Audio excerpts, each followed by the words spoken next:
for the first show? Hey, no, There's no floppy. This is Barranqui Talk with Matt Bianchi and Daniel De La Rosa, a Christian Hannah production. This is Barranqui Talk. I'm Matt Bianchi, and this is Daniel Badajosa. Today's show will be covering the addition of the NBA flopping rule. A recap of tonight's game. It is Geno Smith, the best quarterback in college football. Is LeBron better than Jordan? Will the Dallas Cowboys win with Tony Romo? And we're going to end today's show with our NFL picks for this week, so stay tuned.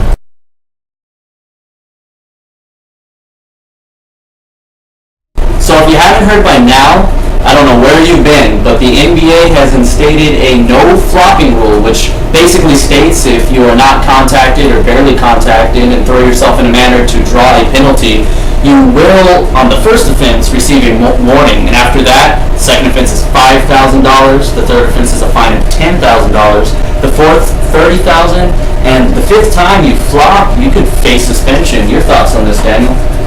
I like the rule. It's going to calm down the flopping through the regular season.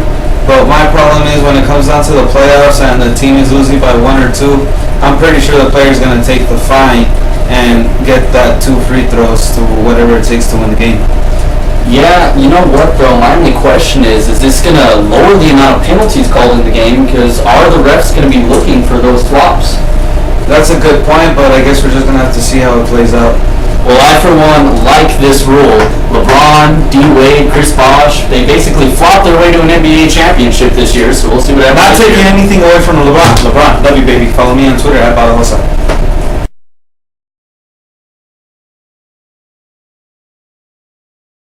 Time to recap tonight's football game, and the unbeaten Cardinals were in St. Louis, and surprisingly, the Rams won 17-3. Don't be fooled, this division is very good, the NFC West. What did you say? I would definitely agree. It might be one of the top divisions in the NFL this year. Don't take my word for it, though. We have yet to see the rest of the season. But let's run off a few stats for those of you who didn't see. Kevin Cobb with a 56% completion percentage for 289 yards, but no touchdowns and no interceptions. And what would become the story of the day was the Rams tying their team record with 9 sacks. Kevin Cobb was on the floor pretty much all day. Now, Bradford didn't have a great game, but he came up big when it counted with 2 touchdowns. But 33 completion percentage, 141 yards, and a pick to go along with it wasn't the best day, but the touchdowns were the difference. One other deciding factor was the rush game. The Rams with 111 yards versus the Cardinals 45. Steven Jackson finally got it moving with 18 carries for 76, and Richardson would help him out with 9 for 35. As far as the scoring drive is concerned, Lance Kidricks would open the Rams' opening drive for a 70-yard reception from Bradford. The Cardinals would drive back down the field with a Jay Feely 35-yard field goal to pull within 4. But in the second quarter, the rookie kicker, Greg the Leg Zuerlein, would hit a 53-yard field goal. That makes him 13 for 13. This guy just cannot miss.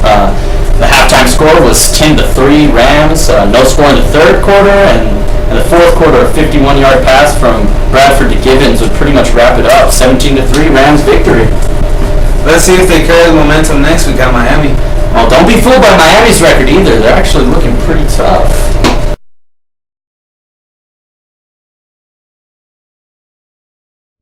Sir Charles Barkley stated LeBron James could be better than his former Dream Team teammate in Barcelona, Michael Jordan. Michael Jordan is considered by many the NBA's greatest player of all time. I think LeBron James is bigger, stronger, and faster. LeBron James did something that Jordan did. He won league MVP, NBA Finals MVP, and Olympic gold. LeBron finally has the monkey off his back.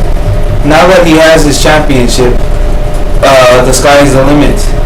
The Heat have got good acquisitions with Ray Allen and Rashard Lewis.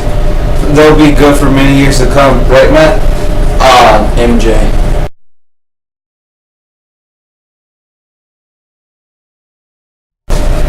Geno Smith, the best quarterback in college football.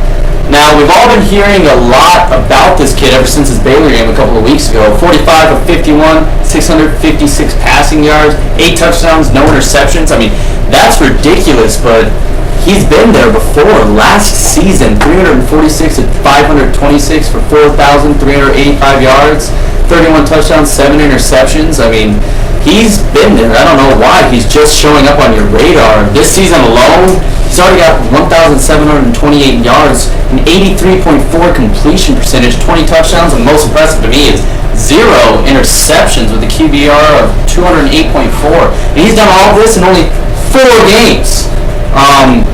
The only thing I'll say to caution you on is that he's played Marshall, James Madison, Maryland, and Baylor. One of those, James Madison, isn't even a Division I school, and Marshall and Baylor don't even crack the top 50 in defenses. Maryland, however, is number 8, which was a good test for him. He still put up good numbers. As far as any quarterbacks that compare to him in any way, Kato is the only quarterback with more passing yards with 1,920, but he's thrown more passes and played more games. The only completion percentage that comes anywhere near his is David Fales of San Jose State, but it's not that close. It's 77 versus the 83.4 put up by Geno Smith. The only other quarterback in the top 50 with no picks is Colby Cameron on Louisiana Tech with 12 touchdowns and 0 interceptions, but he's only attempted 134 passes. The second best quarterback rating belongs to the only other quarterback on my list who's even a Heisman candidate, and that's Aaron Murray out of Georgia, but even he is putting up mediocre numbers at best. These are only passing stats, mind you. I didn't add any rushing stats or anything like that, and Geno Smith can run as well. He's doing it all, but still many tough tests ahead. He's got Texas this week, which would prove to be a tough opponent, and he's got the number 1 ranked defense in college football the following week in Texas Tech. After that, Kansas State, TCU, Oklahoma, all will prove to be tough tests. So although he is proven and at his best right now, he still has much to show. What do you think about this, Daniel? Hook 'em.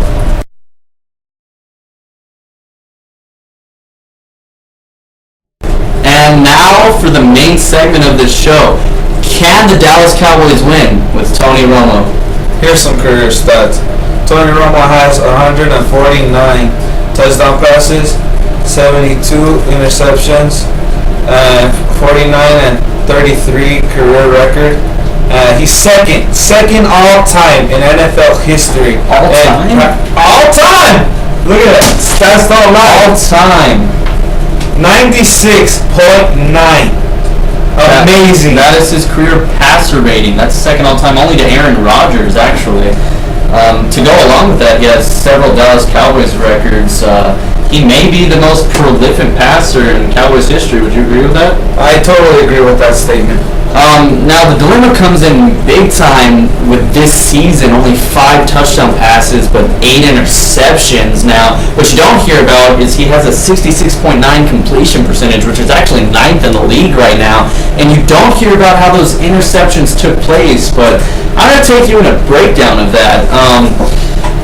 The total drops for the Dallas Cowboys this year is 3rd in the league with 12. The only 2 teams with more are 2 teams quarterbacked by 2 of the top quarterbacks last season, but are both struggling this year. The Detroit Lions with 15 drops. That's Matthew Stafford, ladies and gentlemen. And the New Orleans Saints with 13 drops. Drew Brees, both of those quarterbacks struggling just as much as Tony Romo, with the Dallas Cowboys holding 12 drops. Now, as far as the interceptions are concerned, we'll break down game by game, pick by pick. The Giants game in week 1, Tony Romo threw only 1 interception, and it is, I'd definitely say, Romo's fault here. He tries to throw over Pierre Paul. No, he tries to throw over Pierre Paul and is picked by Michael Boley, so a big fat Romo's fault on his first pick, but only 1 pick in a game, not too bad. Week 2 in the Seahawks game, he pump fakes, backs up, and throws off of his back foot, trying to get it to Witten across the field. Picked by Brandon Browner. Romo's fault. So 2 picks his fault That's so far. one of his problems in his career. He tries to do too much. Tries to force the passes. So that's 2 picks that I would definitely put on Romo. His 3rd interception came in the Buccaneers game, the 3rd game of the season. He throws it to Miles Austin in double coverage, but here's where it gets interesting. Although it's a bad decision, the ball gets there, but Miles Austin just does not fight for it, and Akeem Talib makes a great interception through Miles Austin, really. I'm going to leave this one as neutral. It's Romo's fault, but it's also Miles Austin's fault, so this is neutral. So 2 picks on Romo for sure, 1 neutral. Now his 5-interception game against the Chicago Bears. Ooh, this is where it gets kind of sticky. First interception of the game. Tony Romo spots the safety. He hot routes Dez Bryant out of his fade route into a short curl, a timing curl, which was commonly run in the Troy Aikman, Michael Irvin days, so it's something that's not new to Cowboys fans. But for one reason or the other, Dez Bryant does not run the route and keeps going on fade, and Romo throws it right to Charles Tillman, so I'm going to chalk this one up as not Romo's fault. Not his fault. The second pick of the game came in the red zone after the Cowboys had drove down the field against the Bears. It was a perfect pass on the money to Ogletree. Dropped. It just hits him in the hands, bounces off his right arm, goes straight into the air, and is picked off by Major Wright. So I'm going to chalk this one up as not Romo's fault. Not Romo's fault. The third interception, I'm going to put quotations around this, and you'll see in a minute, the third interception of the game is a fumble, ladies and gentlemen, not an interception. This is improperly labeled. The play begins with a 2-second pocket collapse. Now, if you did not know this, there's a 3-second minimum that an offensive line is required to hold in this league, but the pocket collapses in 2 seconds, and by 2.5 is the point of fumble. What happens is Romo is moving up in the pocket, tries to move the ball left hand, he's just stripped, the ball comes straight out, and it's intercepted by Lance Briggs and take it to the house. So I'm going to chalk this one up as not Romo's fault. Now, the fourth pick, Miles Austin runs the wrong route. By this time, though, Romo has no momentum. There's no Romo momentum. Because he through the game, he's very frustrated. So Miles Austin runs the wrong route, but there's plenty of time for Romo, and he throws it right to DJ Moore. I'm going to chalk this one up as Romo's fault. And the fifth pick, Romo doesn't even try to read the safety. This is right before he gets benched. Ogletree beats the corner, and Romo throws it right to Major Wright. So I'm going to chalk this one up as Romo's fault. So out of the 8 interceptions thrown by Romo, I'm gonna say only 4 of those are actually his fault. So do I think that the Dallas Cowboys can win with Tony Romo? Well, you know what? I believe in Tony Romo, and that's why I believe in Romo.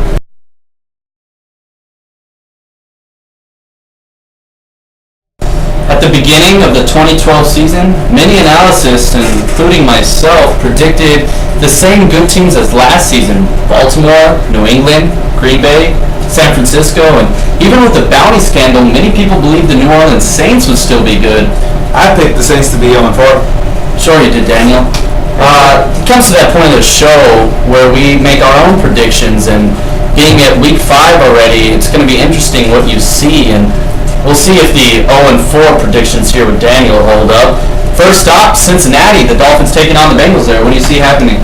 I see the Bengals winning a very tight contested game. I like Andy Dalton as a very young quarterback in this league. My director here has Cincinnati winning as well, which means I'm standing alone. I think Ryan Tannehill might end up the best rookie out of this draft and the next Dan Marino there in Miami. I got the Dolphins winning. We'll move now to Indianapolis with Green Bay taking on the Colts. What do you see?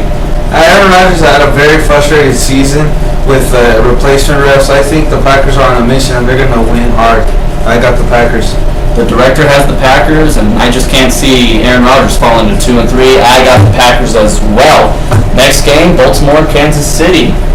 I wouldn't be surprised if the Chiefs win, but I got the Ravens. Joe Flacco is becoming a very elite quarterback in this league.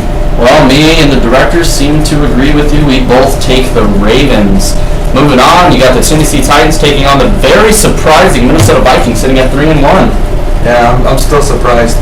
I got the Tennessee Titans win because really the Vikings can't keep this up. Even with Matt Hasselbeck there, you're going to take the Tennessee Titans? Yeah. I got Minnesota. I've picked against them every week now, except for one, and I think they lost that week. So Minnesota for me and Minnesota for the director. That leaves Daniel standing alone with the Tennessee Titans. Now you got undefeated Atlanta visiting RG3 and the Redskins. What do you got? RG3 is the best rookie quarterback in this draft. He's going to be Rookie of the Year. The Redskins will win. I don't agree with you. Atlanta is looking pretty powerful. I'm going to say they moved to 5-0, and my director agrees with me. 5-0. RG3 will do what Cam Newton didn't finish. Well, we'll see. The Giants will host the Browns. This seems like an easy pick. What do you got? I got Cleveland. They're becoming a very solid team. They're still growing in the process of becoming elite, but I feel the upset coming. Well, I think the Giants will win, but don't be surprised if Cleveland wins. And director picks, he takes the Giants as well. The last morning game has Pittsburgh hosting Philadelphia. Always an interesting game with the Pennsylvania game going on there. What do you think? This was a coin flip. And I picked the Steelers.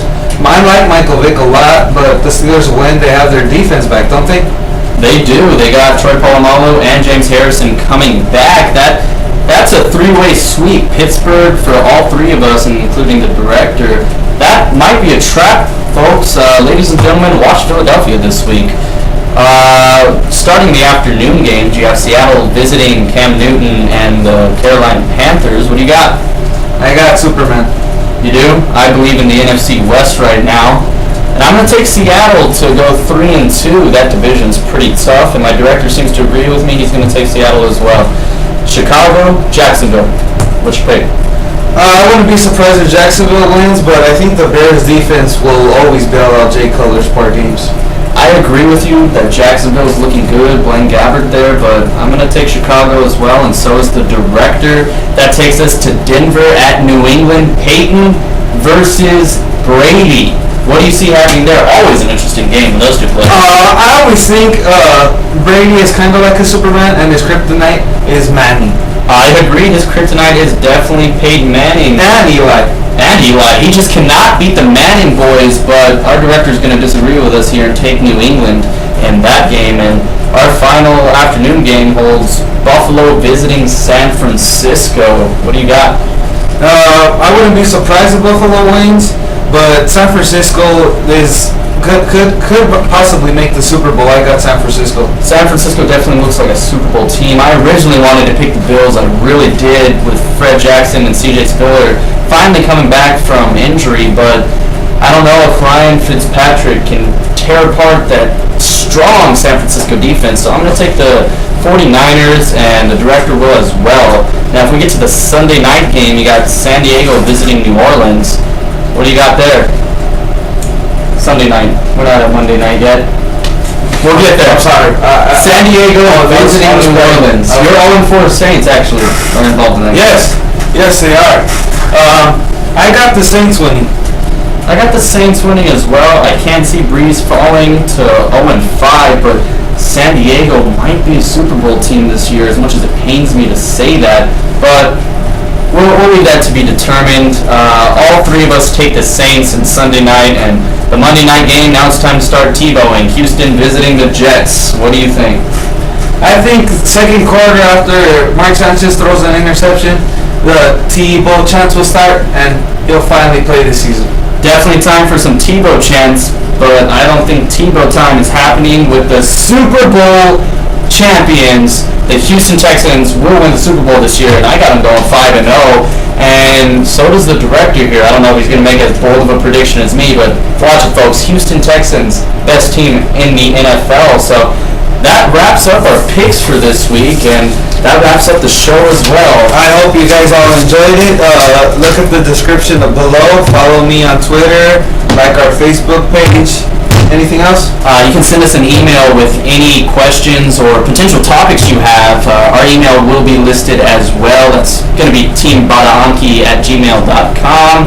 So this has been a great show. Those are the facts. Write down these stats, and we will see you next week.